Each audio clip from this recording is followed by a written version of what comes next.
ಪ್ರೀತಿಯ ನನ್ನ ಯೂಟ್ಯೂಬ್ ಕುಟುಂಬಕ್ಕೆ ಮತ್ತೊಮ್ಮೆ ನನ್ನ ಪುಟ್ಟ ಪ್ರಪಂಚಕ್ಕೆ ಸ್ವಾಗತ.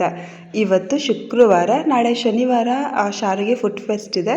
ಸೊ ಅದಕ್ಕೆ ಅವಳು ಬೋರ್ಡ್ ರೆಡಿ ಮಾಡ್ಕೋತಾ ಇದ್ದಾಳೆ. Home made spicy potato roll with healthy home made butter ಅಂತ, ಸರ್ವಿಂಗ್ ವಿತ್ ಬಾಳೆ ಎಲೆ ಅಂತೆ. Food is love, health and care ಅಂತೆ, ಹೆಲ್ತ್ ಈಸ್ ವೆಲ್ತ್ ಅಂತೆ. ಮತ್ತು ಅವಳ ಫ್ರೆಂಡ್ಸ್ ಅಂದರೆ ಅವಳ ಫ್ರೆಂಡು ಮತ್ತು ಇವಳು ಜೊತೆಯಾಗಿ ಮಾಡ್ತಿರೋದು. ಸೊ ಇಬ್ಬರ ಹೆಸರು ಬರ್ಕೊಂಡಿದ್ದಾಳೆ. ಟ್ಯೂಷನ್ ಮಕ್ಕಳು ಕಳಿಸಾದ್ಮೇಲೆ ಮನೆ ಯಾವಾಗಲೂ ಇದೇ ಕತೆ ಆಗಿರುತ್ತೆ, ಫುಲ್ ಎಲ್ಲ ಚೆಲ್ಬಿಟ್ಟು ಹೋಗ್ತಾರೆ. ಬಾಳೆ ಎಲೆಯಲ್ಲಿ ಕೊಡೋಣ ಅಂತ ಐಡಿಯಾ ಬಂತು. ಸೊ ಬಾಳೆ ಎಲೆ ತೊಗೊಂಡು ಬನ್ನಿ ಅಂದೆ, 2 ತೊಗೊಂಡು ಬಂದಿದ್ದಾರೆ. ಅರ್ಜೆಂಟ್ಗೆ ಇವಾಗ ನಾನು ಬೇಳೆಯನ್ನು ಕೂಗೋದಕ್ಕೆ ಇಟ್ಟಿದ್ದೀನಿ, ಅಂದರೆ ಬೇಳೆ ಬೇಯೋದಕ್ಕೆ ಇಟ್ಟಿದ್ದೀನಿ. ಕೂಗ್ಸೋದು ಅಂತ ಹೇಳಿ ಅಭ್ಯಾಸ ಆಗ್ಬಿಟ್ಟು ಅದೇ ಬರುತ್ತೆ ಬಾಯಿಗೆ. ಪೊಟೆಟೊ ರೋಲ್ಗೆ ಬ್ರೆಡ್ ಹಾಕಿ ಮಾಡಿದರು. ಸೊ ಅದರಿಂದ ಬ್ರೆಡ್ ತರಿಸಿದ್ದೀನಿ. ನನಗೆ ಚಿಪ್ಸ್ ಅಂದರೆ ಇಷ್ಟ ಅಂತ ಚಿಪ್ಸ್ ತರಿಸ್ಕೊಂಡಿದ್ದೆ. ದೋಸೆಗೆ ನೆನೆ ಹಾಕಿದ್ದೀನಿ. ನಾಳೆ ಬೆಳಿಗ್ಗೆಗೆ ಎಲ್ಲೋ ಹೋಗೋ ಪ್ಲ್ಯಾನ್ ಇದೆ, ನಾನು ನಿಮಗೆ ಮುಂದೆ ಹೇಳ್ತೀನಿ. ಇವತ್ತು ಉಪ್ಸಾಂಬಾರು ಖಾರ ಮನೆಯಲ್ಲಿ ಇರಲಿಲ್ಲ, ಜೊತೆಗೆ ನಾನು ಇವತ್ತು ಉಪ್ಸಾರು ಖಾರ ರುಬ್ತಾನೂ ಇಲ್ಲ. ನೈಟ್ ಆಗಿದೆ ನೋಡಿ, ನೈಟಲ್ಲಿ ನಾನು ಉಪ್ಸಾರು ಮಾಡ್ತಿರೋದು. ಅದಕ್ಕೆ ಸಬ್ಸಿಗೆ ಸೊಪ್ಪಿತ್ತು ಮನೆಯಲ್ಲಿ, ಸುಮ್ಮನೆ ವೇಸ್ಟ್ ಆಗುತ್ತೆ ನೋಡಿ. ಆಗಲೇ ಹಣ್ಣಾಗ್ತಿದೆ, ಇದು ತಂದು ಆಗಲೇ 20 ದಿನ ಆಯಿತು. 20 ದಿನದವರೆಗೂ ಫ್ರೆಶ್ ಆಗಿತ್ತು. ಇವಾಗ ರಾತ್ರಿ 12 ಗಂಟೆ ಆಗಿದೆ. ಎಲ್ಲಾದರೂ ಹೋಗಬೇಕು ಅಂದರೆ ಜೊತೆಗೆ ಒಂದೊಂದು ಪ್ರೋಗ್ರಾಮ್ ಆಗಿಬಿಟ್ರಂತೂ ನನಗಂತೂ ನಿದ್ದೆನೇ ಬರಲ್ಲ. ಶಾಲೆಗೆ ನಾಳೆಗೆ ನಾನು ಇದು ಮಾಡಿಸ್ಕೊಡ್ಬೇಕಲ್ವ, ಅಂದರೆ ಅವಳಿಗೆ ತಿಂಡಿ ಪ್ರಿಪೇರ್ ಮಾಡಿಟ್ಟು ನಾನು ಹೋಗಬೇಕು ಫುಡ್ ಫೆಸ್ಟಿಗೆ. ಅವಳಿಗೆ ನಾನು ಮೊಟ್ಟೆ ಮಾಡೋಣ ಅಂದ್ಕೊಂಡಿದ್ದೆ, ಅಂದರೆ ಮಸಾಲ ಮೊಟ್ಟೆ ಮಾಡಬೇಕಂತ ಅಂದ್ಕೊಂಡಿದ್ದೆ. ಅದಾಗಲೇ ಇಲ್ಲ, ಯಾಕಂದರೆ ನಾನ್ ವೆಜ್ ಮಾಡೋ ಹಾಗಿಲ್ಲ ಅಂತ ಹೇಳಿದ್ರು. ಬಾಳೆ ಎಲೆಯನ್ನು ಸಣ್ಣದಾಗಿ ಕಟ್ ಮಾಡ್ಕೋಬೇಕಲ್ವ, ಅದಕ್ಕೆ ಹಿಂದೆಗಡೆ ದಿಂಡಿತ್ತಲ್ವ ಅದನ್ನೆಲ್ಲ ಕಟ್ ಮಾಡಿ ತೊಳೆದಿಟ್ಕೊಂಡಿದ್ದೀನಿ. ಇವಾಗ ಅದನ್ನು ಸಣ್ಣದಾಗಿ ಪೀಸ್ ಮಾಡಿ ಇಟ್ಕೋಬೇಕು.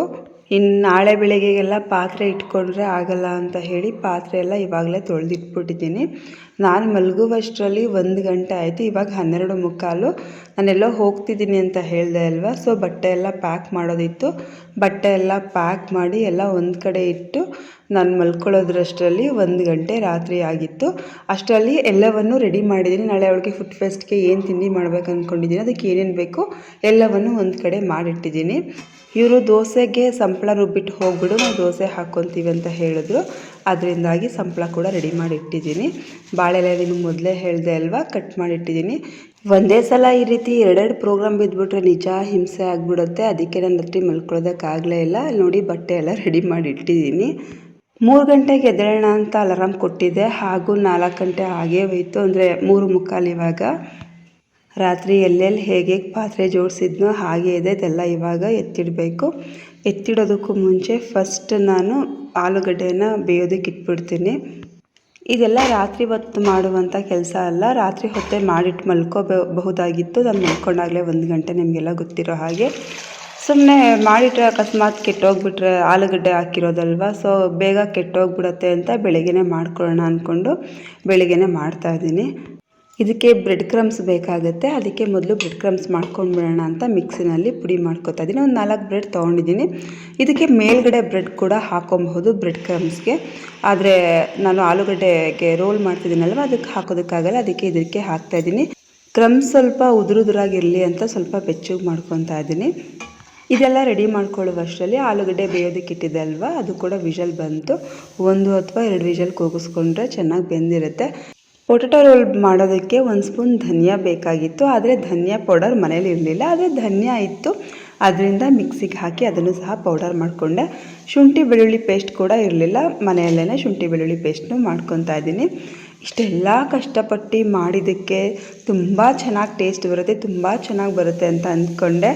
ಆದರೆ ಆಗಿದ್ದೇ ಒಂದು, ಅದೇನು ಅವಾಂತರ ಆಯಿತು ಅಂತ ನಿಮಗೆ ಗೊತ್ತಾಗಬೇಕಂತ ಹೇಳಿದ್ರೆ ಕೊನೆಯವರೆಗೂ ಸ್ಕಿಪ್ ಮಾಡದೆ ಈ ವಿಡಿಯೋ ನೋಡಿ. ಬ್ರೆಡ್ ಸುತ್ತ ಇರುವಂತಹ ಎಡ್ಜಸ್ ಎಲ್ಲ ಕಟ್ ಮಾಡ್ಕೊತಾ ಇದ್ದೀನಿ, ಯಾಕಂದರೆ ಅದನ್ನು ಹಾಕಿದ್ರೆ ಅಷ್ಟು ಚೆನ್ನಾಗಿರಲ್ಲ ಅಂತ. ನಾನು ಯೂಟ್ಯೂಬ್ನಲ್ಲೇ ವಿಡಿಯೋ ನೋಡ್ಕೊಂಡಿದ್ದು. ಸೊ ಯೂಟ್ಯೂಬ್ನಲ್ಲಿ ನೋಡಿಕೊಂಡು ನಾನು ಯಾವತ್ತೂ ಟ್ರೈ ಮಾಡಿರಲಿಲ್ಲ, ಇವತ್ತೇ ಟ್ರೈ ಮಾಡ್ತಾ ಇರೋದು. ಅಂದರೆ ಚೆನ್ನಾಗಿ ಬಂದಿತ್ತಲ್ವ, ನೋಡಿದ ತಕ್ಷಣ ಚೆನ್ನಾಗಿ ಬರುತ್ತೆ ಅಂತ ಅನ್ನಿಸ್ತು. ಸೊ ಅದರಿಂದಾಗಿ ನಾನು ಮಾಡೋಣ ಅಂತ ಡಿಸೈಡ್ ಮಾಡಿಕೊಂಡೆ. ಟೈಮೂ ಇರಲಿಲ್ಲ, ನಾನು ಮುಂಚಿತವಾಗಿ ಒಂದು ಸಲ ನೋಡೋಣ ಅನ್ನೋದಕ್ಕೂ. ಇಲ್ಲಿ ನಾನೊಂದು ಅರ್ಧ ಬಾರ್ ಬ್ರೆಡ್ ತೊಗೊಂಡಿದ್ದೀನಿ, ಇನ್ನು ಅರ್ಧ ಬಾರ್ ಇಟ್ಟಿದ್ದೀನಿ. ಅರ್ಧ ಬಾರಲ್ಲಿ ಒಂದು 4-5 ಬ್ರೆಡ್ನ ಕ್ರಮ್ಸ್ ಮಾಡಿಕೊಂಡೆ. ಸೊ ಇನ್ನೊಂದು ಬಾರ್ ಇತ್ತಲ್ವ, ಅದರಲ್ಲಿ ಒಂದು ಅರ್ಧ ಬಾರ್ ಬ್ರೆಡ್ನ ತೊಗೊಂಡಿದ್ದೀನಿ ಈಗ ಪೊಟೆಟೊ ರೋಲ್ ಮಾಡೋಕ್ಕೆ. ನಾನು ಒಂದು ಕೈಲಿ ವಿಡಿಯೋ ಮಾಡ್ಕೊಂಡು ಒಂದು ಕೈಲಿ ಕಟ್ ಮಾಡ್ತಾಯಿದ್ದೀನಿ, ಅದರಿಂದ ಸ್ವಲ್ಪ ಲೇಟ್ ಆಗ್ತಿದೆ. ಇಲ್ಲ ಅಂತ ಹೇಳಿದ್ರೆ ನಾನು ಟ್ರೈಪೋಡ್ಗೆಲ್ಲ ಫೋನ್ ಹಾಕಿ ಮಾಡೋದೆಲ್ಲ ಹಿಂಸೆ ಅನ್ನಿಸ್ತಿತ್ತು. ಅಂದರೆ ಟೈಮ್ ಇರಲಿಲ್ಲ, ನನಗೆ ಸುಸ್ತಾಗ್ತಿತ್ತು, ಒಂಥರ ಹೊಟ್ಟೆಲ್ಲ ಉರಿತಿತ್ತು. ನಾನು ರಾತ್ರಿ ಮಲ್ಕೊಂಡಿದ್ದು ಲೇಟ್ ಅಲ್ವಾ, ಅದರಿಂದಾಗಿ ಒಂದು ಆ್ಯಪಲ್ಲಿತ್ತು, ಅದನ್ನು ತಿನ್ಕೊಂಡು ಕೆಲಸ ಮಾಡ್ತಾಯಿದ್ದೀನಿ. ಇವಾಗ ಒಂದು ಬೌಲ್ಗೆ ಬ್ರೆಡ್ನ ಪೌಡರ್ ಮಾಡ್ಕೊತಾ ಇದ್ದೀನಿ, ಅಂದರೆ ಪುಡಿ ಮಾಡ್ಕೊತಾ ಇದ್ದೀನಿ. ಸ್ವಲ್ಪನೂ ಗಂಟಿಲ್ಲ ಹಾಗೆ ಪೂರ್ತಿ ಪುಡಿ ಮಾಡ್ಕೋಬೇಕಾಗುತ್ತೆ. ಸೊ ಅದರಿಂದ ಅದನ್ನು ಚೆನ್ನಾಗಿ ಪುಡಿ ಮಾಡ್ಕೊತಾ ಇದ್ದೀನಿ. ನಾನು ನೋಡಿದ ವಿಡಿಯೋದಲ್ಲಿ ಒಂದು 2-3 ಬ್ರೆಡ್ ಮಾತ್ರ ಮಾಡ್ಕೊಂಡಿದ್ದು.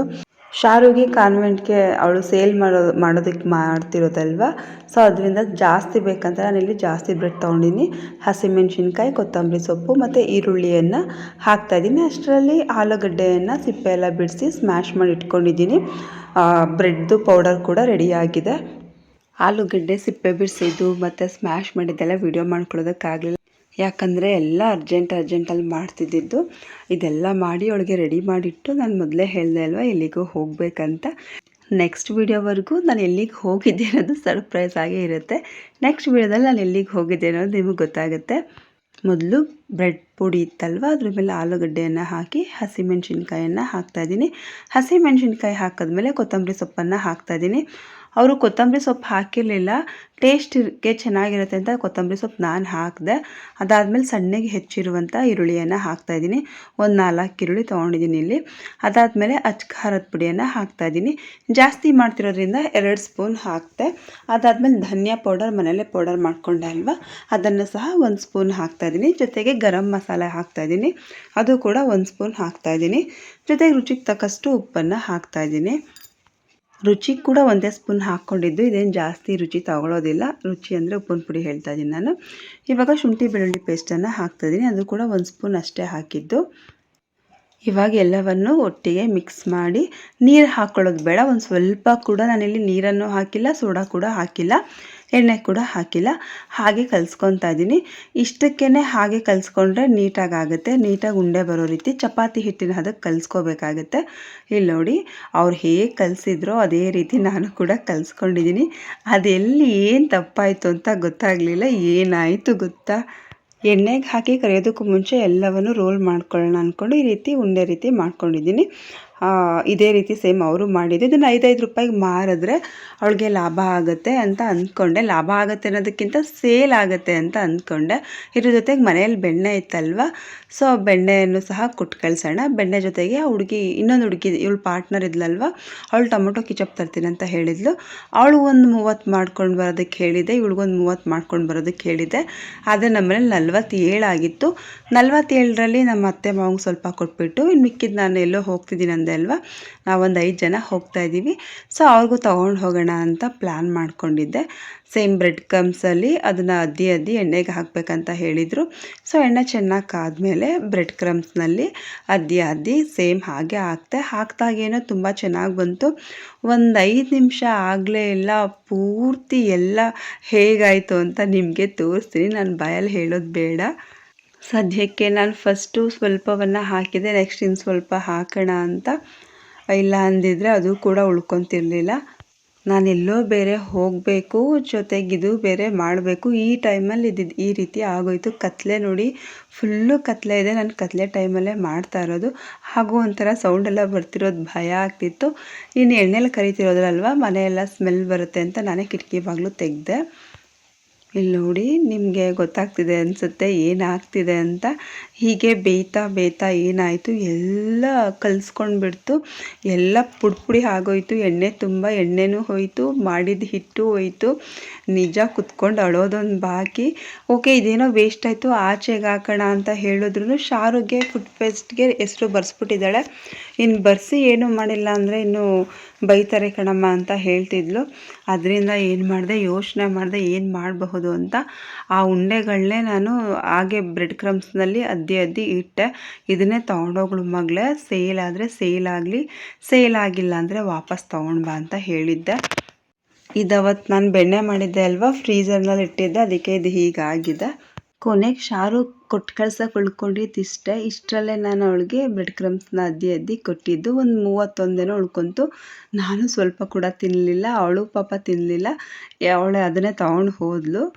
ಆಮೇಲೆ ಅವಳ ಫ್ರೆಂಡ್ಗೂ ಕೂಡ ಫೋನ್ ಮಾಡಿ ಈ ರೀತಿ ಫೋಟೋ ಎಲ್ಲ ತೆಗ್ದು ಕಳಿಸಿ, ಈ ಥರ ಆಗೋಯ್ತು ಕಣಪ್ಪ, ನೀನು ಎಣ್ಣೆಗೆ ಹಾಕೋದು ಬೇಡ, ಅದನ್ನೇ ಈ ರೀತಿ ಬ್ರೆಡ್ ಕ್ರಮ್ಸೆಲ್ಲ ಅದ್ದಿದ್ದೆ ಅದನ್ನೇ ಕೊಟ್ಟು ಕಳಿಸು, ನಿಮ್ಮ ಅಮ್ಮಂಗೆ ಹೇಳು ಅಂತ ಫೋನ್ ಮಾಡಿ ಹೇಳಿದೆ. ಅವರು ಕೂಡ ಅದೇ ರೀತಿ ಮಾಡಿದ್ರಂತೆ. ಅದೃಷ್ಟ ಏನು ಅಂತ ಹೇಳಿದ್ರೆ ಇದೇ ತುಂಬ ಚೆನ್ನಾಗಿದೆ ಅಂತ ಪೂರ್ತಿ ಎಲ್ಲ ಸೇಲ್ ಆಗಿದೆ. ಇನ್ನೂ ಇದ್ದಿದ್ರು ಇನ್ನೂ ಸೇಲ್ ಆಗ್ತಿತ್ತಂತೆ. ಹೈಸ್ಕೂಲಿಗೆ ಬರೋ ಅಷ್ಟಂದರೆ ಹೈಸ್ಕೂಲ್ ಮಕ್ಕಳು ಬರೋವಷ್ಟರಲ್ಲೇ ಸೇಲ್ ಆಗಿಬಿಟ್ಟಿತ್ತಂತೆ. ಶಾರುಗೆ ಅವ್ಳ ಫ್ರೆಂಡ್ಸ್ ಎಲ್ಲ ನಮ್ಗೆ ಇಟ್ಟೇ ಇಲ್ವಲ್ಲ ಅಂತ ಕೇಳ್ತಿದ್ರಂತೆ. ಒಟ್ನಲ್ಲಿ ಟೇಸ್ಟ್ ಚೆನ್ನಾಗಿತ್ತು, ಆದರೆ ಆ ರೀತಿ ಆಗೋಯಿತು. ನಿಜವಾಗ್ಲೂ ತುಂಬಾ ಟೆನ್ಷನ್ ಆಯಿತು. ನಾನು ದೀಪ ಹಚ್ಚಿದ್ದು ಕೂಡ ವಿಡಿಯೋ ಮಾಡ್ಕೊಳ್ಳೋದಕ್ಕಾಗಲಿಲ್ಲ. ಮನೆಯಲ್ಲಿ ದೀಪ ಹಚ್ಚಿ ಇವಾಗ ಮೈಸೂರಿಗೆ ಬಂದಿದ್ದೀವಿ. ಮೈಸೂರಲ್ಲಿ ಕೆಂಪು ರಾಣಿಯರನ್ನ ನೋಡೋದೇ ಒಂಥರ ಖುಷಿ. ನೋಡಿ, ನಾನು ನಮ್ಮ KSRTC ಬಸ್ ಬಗ್ಗೆ ಹೇಳ್ತಾ ಇದ್ದೀನಿ. ಅವ್ರನ್ನ ನಾನು ಕೆಂಪು ರಾಣಿಯರು ಅಂತ ಕರೆದಿದ್ದು. ನಾನು ಎಲ್ಲಿಗೆ ಹೋಗ್ತಾ ಇದ್ದೀನಿ ಅನ್ನೋದು ನಿಮಗೆ ಗೊತ್ತಾಗಬೇಕಂದ್ರೆ ನೆಕ್ಸ್ಟ್ ವ್ಲಾಗರ್ಗೂ ವೆಯ್ಟ್ ಮಾಡಬೇಕಾಗತ್ತೆ. ಈ ವಿಡಿಯೋ ನಿಮಗೆ ಇಷ್ಟ ಆದರೆ ಒಂದು ಲೈಕ್ ಮಾಡಿ. ಫಸ್ಟ್ ಟೈಮ್ ನನ್ನ ಚಾನಲ್ನ ನೋಡ್ತಿರೋರು ಸಬ್ಸ್ಕ್ರೈಬ್ ಮಾಡೋದನ್ನು ಮರಿಬೇಡಿ. ನಾವು ಹೋಗಿದ್ದಂತಹ ಪ್ರಯಾಣ ನಿಜವಾಗ್ಲೂ ಸುಂದರವಾಗಿತ್ತು. ಆ ಸುಂದರವಾದ ಪ್ರಯಾಣ ನೀವು ನೋಡಬೇಕಂತ ಹೇಳಿದ್ರೆ ಇನ್ನೊಂದು 3 ದಿನದವರೆಗೆ ಕಾಯಬೇಕಂತ ಅನಿಸುತ್ತೆ. ನಾವಿವತ್ತು 2 ಜಾಗಕ್ಕೆ ಹೋಗ್ತಾ ಇದ್ದೀವಿ. ಅದೆಲ್ಲಿಗೆ ಅನ್ನೋದನ್ನು ಕಾದು ನೋಡಿ. ಧನ್ಯವಾದಗಳು.